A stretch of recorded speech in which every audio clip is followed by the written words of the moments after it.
बहुत पुराने समय की बात है। एक हरी भरी घाटी में बसे एक छोटे से गांव में एक जवान किसान आया। उसका नाम करमदीन था। वह दूर पहाड़ों से पैदल चलकर आ रहा था। बहुत थक गया था, लेकिन उसकी आंखों में अपने चचेरे भाई से मिलने की बेचैनी थी। अभी उसने अपनी मंजिल का आधा रास्ता भी तय नहीं किया था कि शाम हो गई। थकान से चूर करमदीन ने उसी गांव के एक साधारण से गेस्ट हाउस में रात बिताने का फैसला किया। वहां उसकी मुलाकात एक बूढ़े चरवाहे से हुई जिसका नाम रहीमदाद था। रहीमदाद की झुर्रियों वाली मुस्कान और शांत आंखों ने करमदीन को तुरंत अपनापन महसूस कराया। मजे की बात यह थी कि रहीमदाद भी उसी कस्बे सब्ज नगर जा रहा था जहां करमदीन को जाना था। उन दिनों जब पैदल या जानवरों पर ही सफर करते थे तो एक साथी मिल जाना किसी अनजान जगह पर एक पहचाने हुए चेहरे जैसा था। रात के खाने के समय दोनों एक साथ एक सार्वजनिक तंदूर के पास बैठे। तंदूर की गर्मी और आसपास के लोगों की धीमी बातचीत में रहीमदाद ने प्यार से करमदीन से बात शुरू की। बातों बातों में रहीमदाद की बूढ़ी आंखों में चमक आ गई जब उन्हें पता चला कि करमदीन भी सब्ज नगर जा रहा है। करमदीन ने थोड़ा शर्माते हुए बताया कि वह अपने चचेरे भाई उमर से मिलने जा रहा है। यह सुनकर रहीमदाद का चेहरा खुशी से खिल उठा और उन्होंने गर्मजोशी से कहा, अरे जवान, जब मंजिल एक ही है और हम दोनों पैदल चल रहे हैं तो क्यों ना यह सफर साथ में करें। मेरा बूढ़ा दिल अब अकेले रास्तों से डरता है। करमदीन, जिसका दिल अकेलेपन के एक अजीब डर से भरा हुआ था, तुरंत मान गया। उसने रहीमदाद की ओर कृतज्ञता से देखा, जैसे किसी ने उसकी तन्हाई के अंधेरे में एक रोशन दिया जला दिया हो। उन्होंने रात हंसी मजाक और अपनी अपनी जिंदगी की कहानियां सुनाकर बिताई। रहीमदाद की अनुभवी आवाज में बीते हुए कल के रंग थे और करमदीन की जवानी में आने वाले कल के सपने। थकान उनकी बातों की मिठास में घुल गई और फिर दोनों गहरी नींद में सो गए। सुबह जल्दी जब सूरज की पहली किरणें खिड़की से झांकी तो दोनों ने सादा नाश्ता किया। सफर शुरू करने से पहले उन्होंने गांव की दुकान से कुछ सूखे मेवे और पानी खरीदा ताकि रास्ते में भूख और प्यास उन्हें परेशान न करे। चलने से पहले करमदीन ने सम्मान से कहा, बुजुर्ग, मेरे दिल में एक बात है जो मैं आपसे कहना चाहता हूं। रहीमदाद ने अपनी लाठी पर सहारा लेते हुए मुस्कुराकर पूछा, हाँ बेटा, क्या बात है? तुम्हारा दिल कुछ परेशान लग रहा है। करमदीन ने थोड़ी देर हिचकिचाते हुए कहा, अगर आप इस लंबे सफर में मेरे साथ रहना चाहते हैं तो मेरी एक छोटी सी शर्त है। रहीमदाद हैरानी से करमदीन की ओर देखने लगे।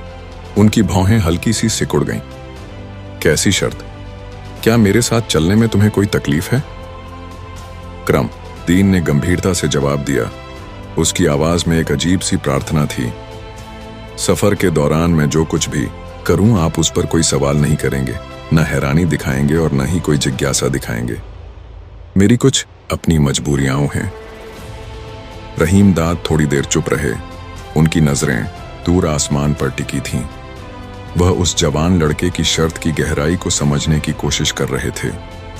फिर उन्होंने एक गहरी सांस ली और हल्की मुस्कान के साथ कहा, ठीक है जवान, तुम्हारी शर्त मुझे मंजूर है।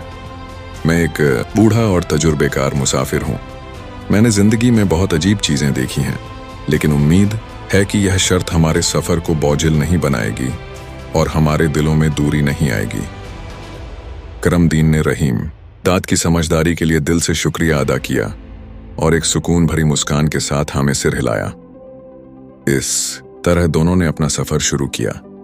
दोपहर की तपती धूप में चलते चलते जब उनके कदम लड़खड़ाने लगे तो कुछ दूर बाद उन्हें एक बड़ा बरगद का पेड़ मिला जिसकी घनी छांव किसी रहमत से कम नहीं थी। वहां बैठकर उन्होंने अपना खाना निकाला। रहीमदाद ने अपनी पोटली खोलते हुए खुशी से कहा, आओ भाई, अल्लाह का नाम लेकर यह सूखी रोटी और प्याज बांटकर खाते हैं। भूख तो बुरी चीज है। करमदीन ने एक दबी हुई मुस्कान के साथ जवाब दिया, जी बुजुर्ग, जरूर।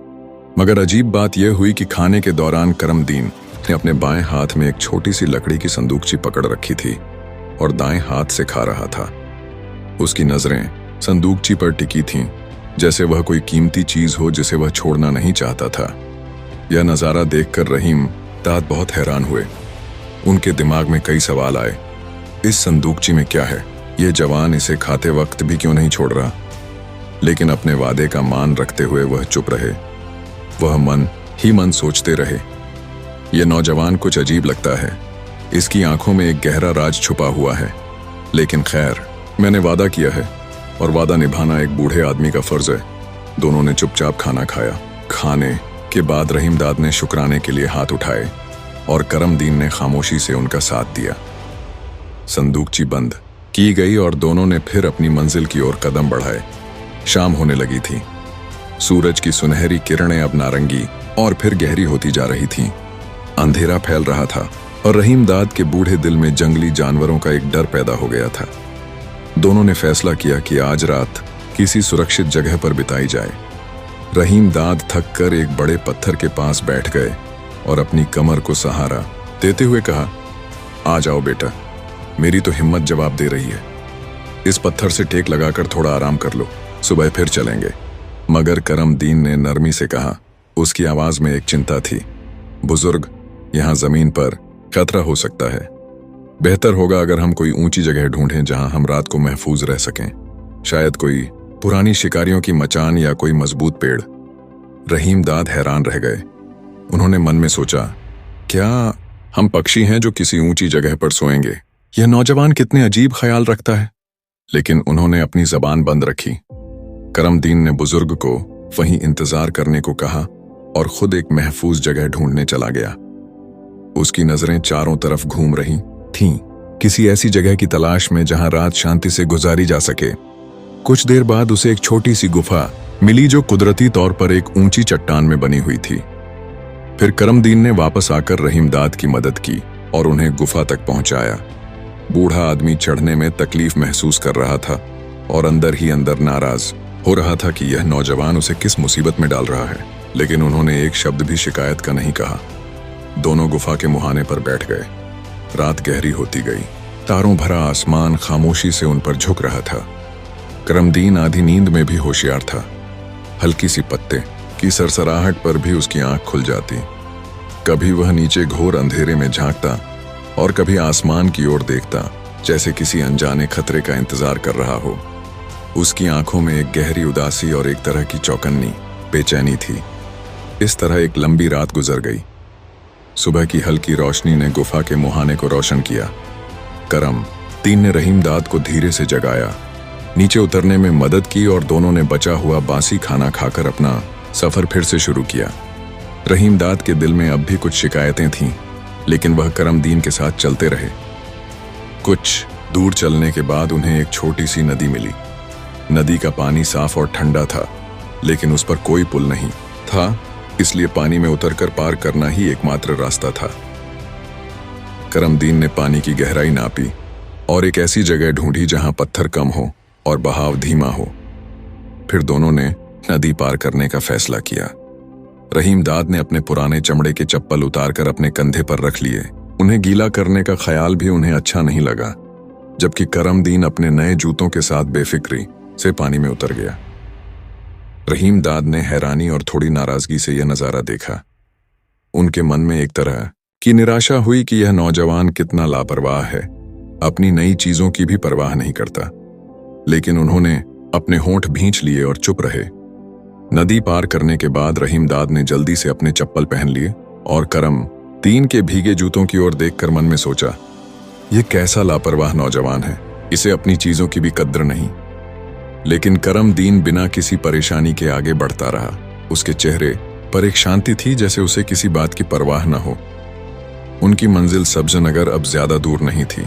सूरज सिर पर आ चुका था और भूख बहुत लग रही थी, लेकिन करमदीन लगातार चलता जा रहा था। रहीमदाद का बूढ़ा शरीर अब जवाब दे रहा था और वह मन ही मन दुआ कर रहे थे कि जल्द से जल्द वे अपनी मंजिल पर पहुंच जाएं ताकि यह अजीब और थका देने वाला सफर खत्म हो। बुजुर्ग ने कराहते हुए मुस्कुराकर कहा, बेटा थोड़ा तेज चलो, मेरी तो अब हिम्मत नहीं रही, हमारा सफर बस खत्म होने वाला है। और कुछ देर बाद उनकी नजरें सब्जनगर के दूर से दिखते घरों पर पड़ीं। रहीमदाद के दिल में एक राहत की लहर दौड़ गई। गांव में घुसते ही बुजुर्ग ने नरमी से नौजवान से कहा, चलो बेटा, मेरे साथ मेरे घर चलो। मेरी एक बहू है, बड़ी मेहमान नवाज और नेक दिल। तुम मेरे मेहमान हो, वह तुम्हारे लिए अपने प्यार से अच्छा खाना बनाएगी। मुझे खुशी होगी अगर तुम कुछ देर मेरे घर पर रुको।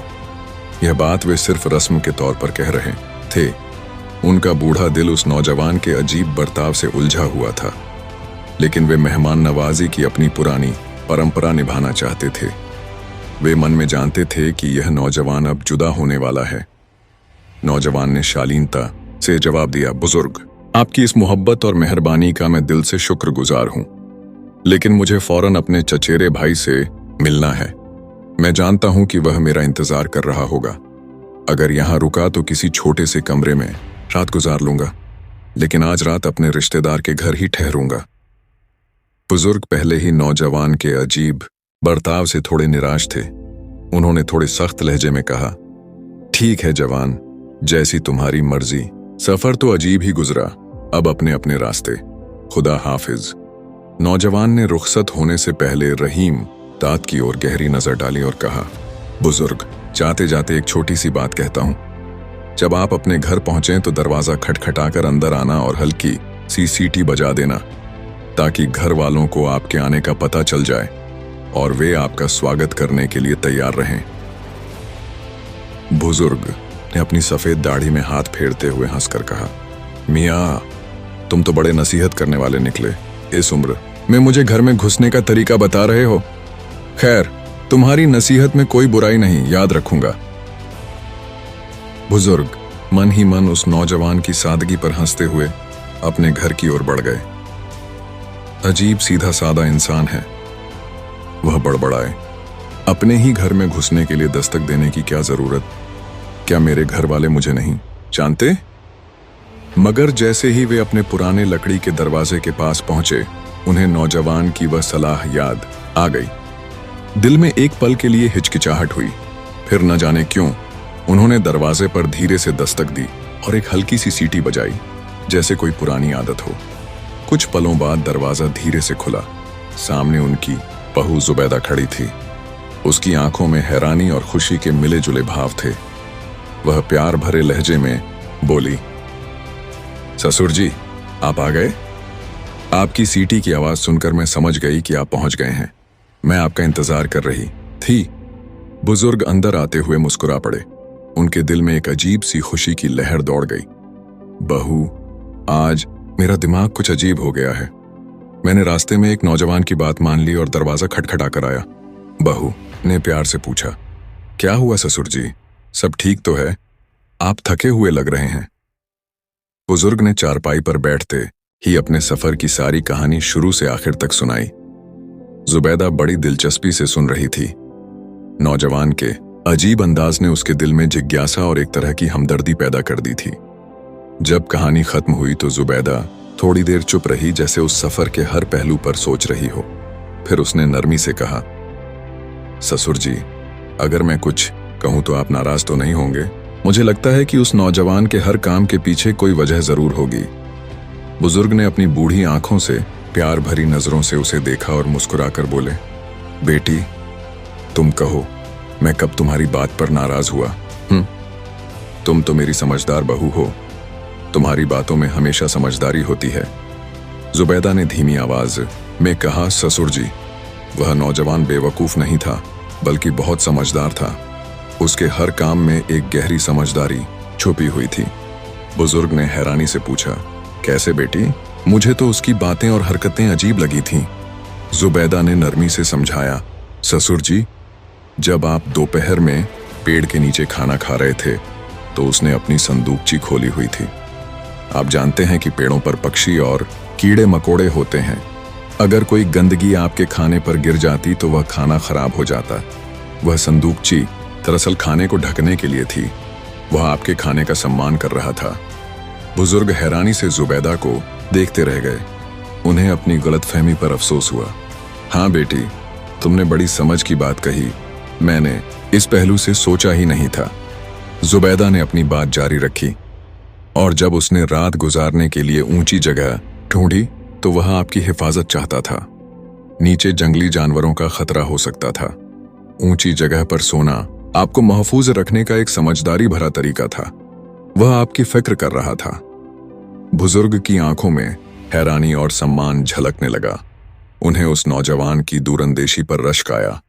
बेटी, तुम वाकई बहुत अक्लमंद हो। मैंने उसकी बातों को ऊपरी तौर पर समझा। मगर बुजुर्ग ने फिर पूछा। उनके लहजे में अब भी कुछ उलझन थी। लेकिन नए जूतों के साथ नदी में उतरना कहाँ की समझदारी है। उससे तो जूते खराब हो गए। जुबैदा हंसते हुए बोली। उसकी हंसी में एक मासूमियत थी। ससुर जी, जान बचाने के लिए जूते कुर्बान करना कोई बड़ी बात नहीं। अगर पानी गहरा होता या नीचे कोई तेज धार वाली चीज होती तो पैर जख्मी हो सकते थे। जूते तो दोबारा आ जाएंगे, लेकिन जिंदगी अनमोल है। वह अपनी और आपकी हिफाजत कर रहा था। बुजुर्ग गहरी सोच में डूब गए। उन्हें अब उस नौजवान की हर हरकत मतलब भरी लग रही थी। वाकई वह नौजवान बहुत समझदार निकला। मैंने उसे गलत समझा। जुबैदा ने हिचकिचाते हुए कहा। उसकी आवाज में एक नरम इच्छा थी। ससुर जी, अगर वह अभी गांव में है तो क्या आप उसे कल दोपहर के खाने पर बुला सकते हैं? मुझे उससे मिलकर उसकी समझदारी की बातें सुनना अच्छा लगेगा, बुजुर्ग बोले। उनके चेहरे पर एक दोस्ताना मुस्कान फैल गई। मगर बेटी, पता नहीं वह अब भी यहाँ है या नहीं। वह तो अपने रिश्तेदार से मिलने आया था। शायद अब तक चला गया हो। जुबैदा ने मासूमियत से कहा। सुबह जाकर मेहमान खाने में देख लीजिएगा। अगर वह मिल जाए तो उसे जरूर दावत दीजिएगा। वह हमारे गांव का मेहमान है और उसकी इज्जत करना हमारा फर्ज है। बुजुर्ग अपनी बहू की मोहब्बत और समझदारी पर बहुत खुश हुए। उनका दिल उस नौजवान के लिए सम्मान से भर गया। ठीक है बेटी, सुबह जल्दी मैं खुद मेहमान खाने जाकर उसे दावत दूंगा। अगर वह मिल गया तो उसे जरूर लेकर आऊंगा। अगली सुबह जल्दी, जब सूरज की पहली किरणें पहाड़ों की चोटियों को छू रही थीं, बुजुर्ग मेहमान खाने पहुंचे। वहां नौजवान को देखकर उनकी खुशी की कोई सीमा न रही। नौजवान जाने की तैयारी कर रहा था। उसकी पोटली उसके कंधे पर थी। बुजुर्ग ने प्यार भरे लहजे में उसे आवाज दी। अरे नौजवान, जरा रुको तो। नौजवान ने पलटकर बुजुर्ग को देखा और सम्मान से सलाम किया। बुजुर्ग ने आगे बढ़कर उसका हाथ थाम लिया और गर्मजोशी से दावत दी। बेटा, मेरी बहू ने तुम्हें कल दोपहर के खाने पर बुलाया है। क्या तुम हमारी इज्जत अफजाई करोगे? नौजवान ने थोड़ी हैरानी से बुजुर्ग की ओर देखा और फिर शालीनता से माफी मांगी। बड़े मियाँ, आपकी यह नवाजिश मेरे लिए बहुत कीमती है, लेकिन मैं नहीं चाहता कि आपको या आपकी बहू को मेरी वजह से कोई तकलीफ हो। मेरा इरादा तो फौरन अपने चचेरे भाई से मिलने का है। बुजुर्ग ने नौजवान की बात काट कर कहा। उनके लहजे में एक अपनापन था। यह मेरी नहीं, मेरी बहू की ख्वाहिश है। वह तुम्हारी समझदारी से बहुत प्रभावित हुई है और तुमसे मिलना चाहती है। हमारे गांव में जब कोई मेहमान आता है तो उसकी कद्र की जाती है और उसे प्यार से नवाजा जाता है। इनकार मत करो बेटा, हमारी खुशी के लिए रुक जाओ। नौजवान खामोश हो गया, बुजुर्ग की आंखों में छिपी हुई मोहब्बत और ईमानदारी को महसूस करते हुए। आखिरकार उसने धीरे से सिर हिलाकर दावत कबूल कर ली। अगले दिन दोपहर को नौजवान बुजुर्ग के घर आया। दरवाजा खुला और बुजुर्ग ने आगे बढ़कर बड़े सम्मान से उसे अंदर बिठाया। घर की औरतें अंदर थीं। बुजुर्ग और नौजवान बातों में मशगूल हो गए। बुजुर्ग ने अपने सफर के दौरान हुए वाक्यों का जिक्र किया और अपनी गलत फहमियों पर अफसोस जताया। उन्होंने नौजवान की समझदारी और दूरदर्शिता की तारीफ की, लेकिन अपनी बहू का जिक्र सीधे तौर पर नहीं किया। बस मन ही मन उसकी समझदारी पर गर्व महसूस कर रहे थे। खाने के वक्त जुबैदा ने अपने बेटे के हाथ खाना भेजा। खाने की खुशबू पूरे घर में फैल गई थी, लेकिन साथ ही उसने अपने बेटे को एक खास संदेश भी दिया। जब तुम मेहमान के सामने खाना रखो तो यह शेर जरूर सुनाना। यह कैसी खामोशी है जो हजारों बातें कहती हैं। यह कैसी नजर है जो दिलों को जीत लेती है। बच्चे ने मेहमान के सामने खाना रखा और अपनी मां का संदेश सुनाया। नौजवान ने शेर सुना और उसकी गहराई को समझ गया। उसकी नजरें सम्मान से झुक गईं। बुजुर्ग ये सब देख रहे थे और उनके दिल में खुशी की लहरें उठ रही थीं। खाने के बाद जब नौजवान रुखसत होने लगा तो बुजुर्ग ने उसे रोका और अपने दिल की बात कह दी। बेटा, मेरी बहू जुबैदा एक नेक दिल और समझदार लड़की है। उसकी ख्वाहिश थी कि तुम आज हमारे मेहमान बनो। मैंने तुम्हारी समझदारी और शराफत देखी है और मेरा दिल कहता है कि तुम जैसा जोड़ा उसके लिए बेहतरीन रहेगा। क्या तुम इस बारे में सोचना पसंद करोगे? नौजवान बुजुर्ग की बातों से थोड़ा शर्मा गया, लेकिन उसके दिल में जुबैदा के लिए एक सम्मान का भाव पैदा हो गया था। उसने वादा किया कि वह इस बारे में जरूर सोचेगा और जल्द ही अपने परिवार से सलाह करके जवाब देगा। कुछ दिनों बाद नौजवान अपने माता पिता के साथ बुजुर्ग के घर आया। रस्मी बातचीत हुई और दोनों परिवारों ने एक दूसरे को पसंद किया। फिर धूमधाम से शादी हो गई। करमदीन और जुबैदा दोनों अकद्ल और मोहब्बत की रोशनी में एक खूबसूरत और शांत जिंदगी गुजारने लगे। उनकी जिंदगी एक ऐसी कहानी बन गई जिसमें समझदारी की कद्र थी और मोहब्बत हर रिश्ते की बुनियाद थी।